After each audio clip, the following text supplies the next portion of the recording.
Hey, it's Mike, and it is vlog 011, and today I'm going to talk about, I'm going to have myself behind me, I'm going to talk about the first book that I read about business and why it was so important. Again, my name is Mike Doyle, this is Drive80.com, we're an animation company based in Raleigh, and these are my bi-daily, semi-couple daily vlogs that I'm doing about just growing in my business. So when I first started my business, first year of it, I was freelancing and I was just doing creative work. I was doing like print and web design, like photography, videography, just kind of doing everything. And then I narrowed it down to animation. But before that, in the last vlog, I was talking about mentors, and I met this guy, Chris Lipper, and he had a mastermind group that he called Tab that he was running. So I got into that, and the biggest thing that Chris was pushing on me, he was like, you should really check out the E-Myth. It's a really powerful book about being an entrepreneur. And I was not a big fan of reading, and the only real reading I did up to then was like all the Harry Potter books, or yeah, pretty much all of them at that point. And outside of that, I was like, I hate reading, I don't care, it doesn't intrigue me.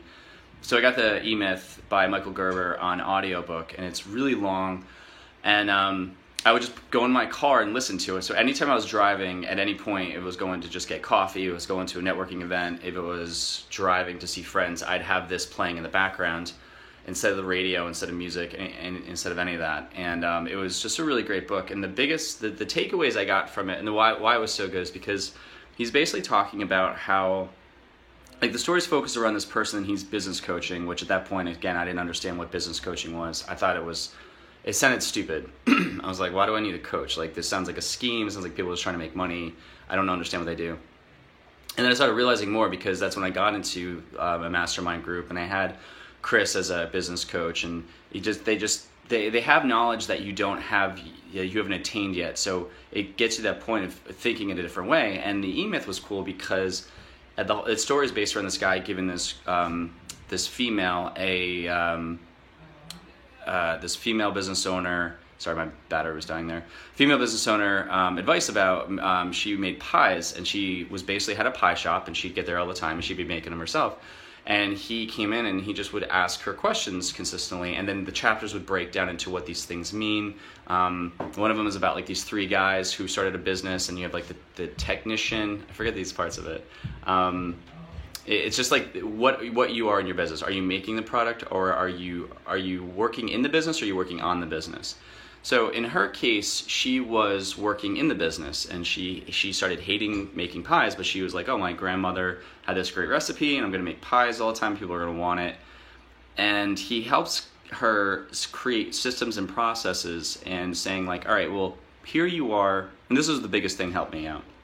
It was like, oh, here you are in your company, understand all the positions that need to be around you, and you have to fill all those seats yourself, but when you do that, you have to kind of create documentation on what does that position mean, or like what do you do there. So in my case, I was like, all right, well, let me just stick with, when I figured out to do animation, I was like, okay, well, what is this company, what do I need? And I was like, on the creative end, I need someone to write the scripts, I need someone to design, I need a voiceover, I need someone to animate, and I need someone to do the music.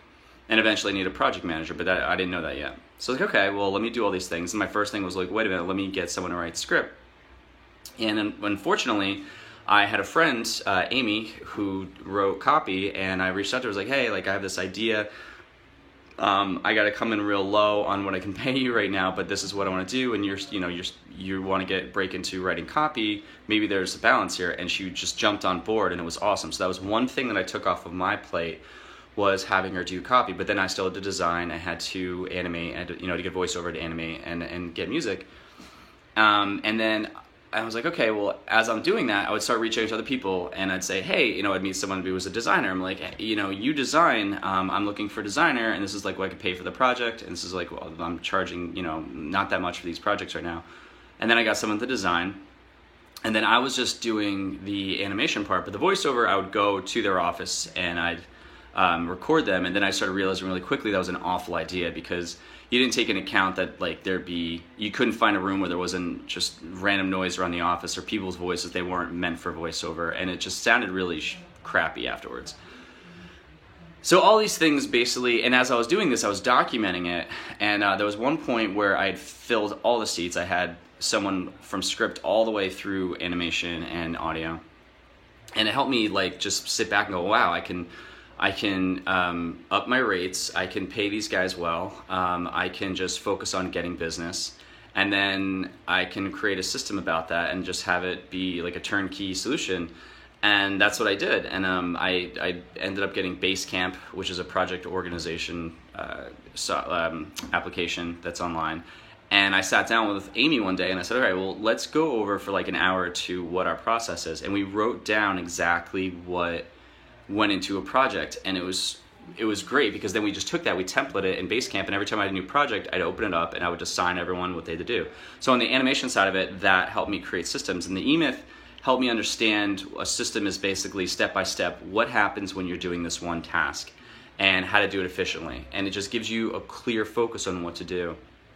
So the book was really powerful. I listened to it twice, and it just opened my mind to like reading physical books, which again at that point I didn't like doing, but I noticed that I was very intrigued by growing a business. And I think that's where one of the reasons why I do this is because I'm so fascinated with building a business now. Where I used to be designing and being a creative, I like creating, so now my creation is business.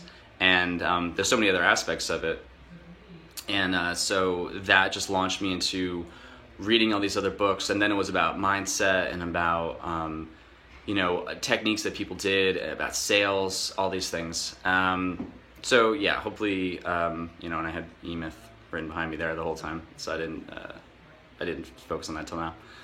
But I highly recommend it. Check out the eMyth. It goes really in depth, and it says a lot of things. So if you're starting business, constantly read, but don't make your time, like don't give the larger percentages of your time towards education. You have to give it to action. And that's the biggest trap that people fall into, is they constantly educate themselves, but they don't apply it. And I think that's one thing that a lot of people just do in life, is they just, I'm constantly learning. I know how to do this. It's like, well, it doesn't matter if you know how to do it. Are you actually doing it? Are you applying it? Because that's where the rubber hits the road. That's where it gets really scary. So check out the eMyth if you are starting a business or you're already in business and you feel like a little confused. Outside of that, I might start talking about more books that I read. Another one was Built to Sell that I forget who recommended that to me. Joe. My buddy Joe recommended that to me, and that was a very powerful book because it talked about how to really get rid of all the stuff that you don't need to do and focus on what you want your goal to be, and build your business as if you are going to sell it, like you're going to productize it. But that could be another discussion. So eMyth, Michael Gerber, check it out. Make sure you watch the previous episodes of the vlog. Make sure you subscribe to the channel.